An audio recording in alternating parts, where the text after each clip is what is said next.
is there any type of hierarchy when it comes to the angels? Because as you were talking about, those beings that are close to source and maybe they travel through, they can work in the lower dimensions here with us.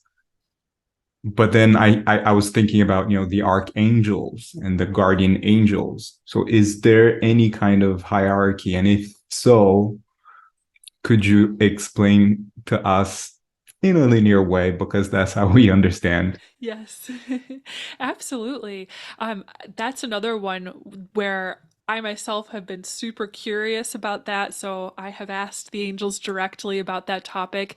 And, the simple answer is, yes. Maybe not like hierarchy in the same way that we think of, sometimes human beings think of hierarchy where it's like, The some king. things are higher and better, or yeah, like the king, and this one's more powerful and this one's better and this one is different.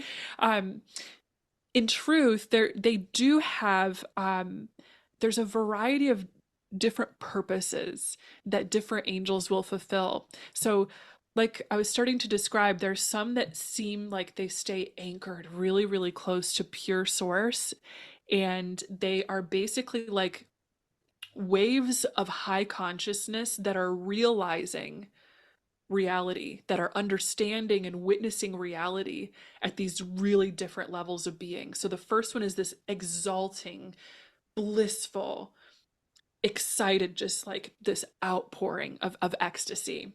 Right.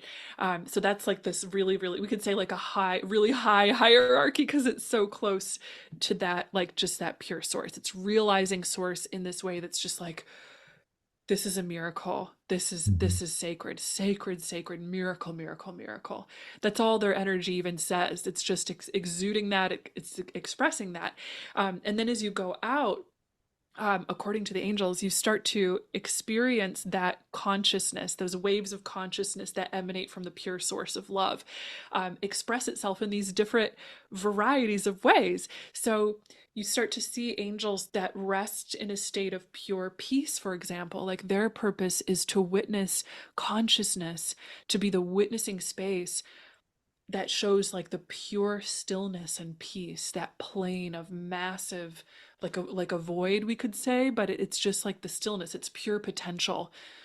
Sort of like, like the soil is this massive plane in which you can plant any seeds that you want, and then seeds can grow up out of it.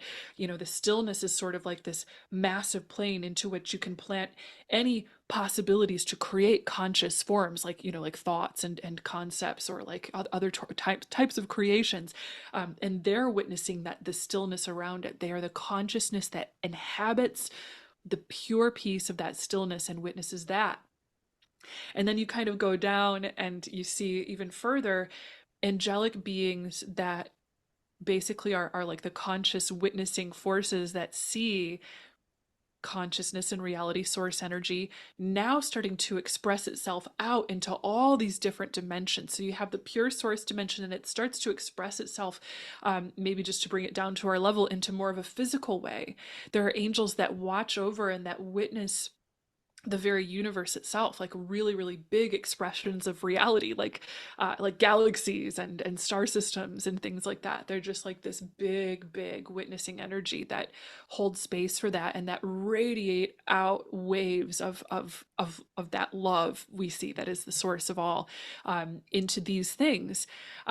Then we have angels that start to inhabit, we could say, even more grounded planes of being, like the archangels and like the guardian angels, who really work with human beings a lot. um, those are the ones that I think when people think about working with the angels and calling on angels, it's usually going to be the archangels and like the guardian angels that you're connecting with, because those are the ones that are focused on us as a particular expression of consciousness, a particular expression of God. They're here to witness us, to guide us, to protect us, and to work directly with us on our spiritual purpose, which is to continue to see the expansion of that pure God energy, that source energy, coming out into reality. Um, Mhm. they're actually giving us an interesting little analogy, so I'm gonna share it, and hopefully it can make sense. Um, they're saying, you know, your scientific theory, humanity's scientific theory of like the idea of a big bang, where it's like the universe starts with a big bang and then it's expanding out and it's expanding out. They're saying, I want you to try imagining consciousness like that, so that the source of all consciousness is like this core, this heart of the universe, and it is in this state that is expanding out infinitely and timelessly beyond, you know, what we think of as like linear time. It's expanding out infinitely, and the closer you are to that light, the closer you are to like just like the blazing force of that energy. And then as you go farther and farther out, you see the particles of that energy expanding out, and you see these different forms of creation that happen the more and more that you expand out. And actually, consciousness will continue to expand out infinitely from here, and we're part of that. We're at a leading edge place with all of that Mm, humanity exploring and awakening, being the awakening of God in whatever dimension it is that we're in right here. yeah. So angels, I guess from their perspective, they like to be present in all of these planes. They can be multidimensional, just as they say that we can be. And mainly it's going to be like the archangels and guardian angels that are super focused on us, because that's part of their interest and their purpose and their passion is to be with us. Mhm.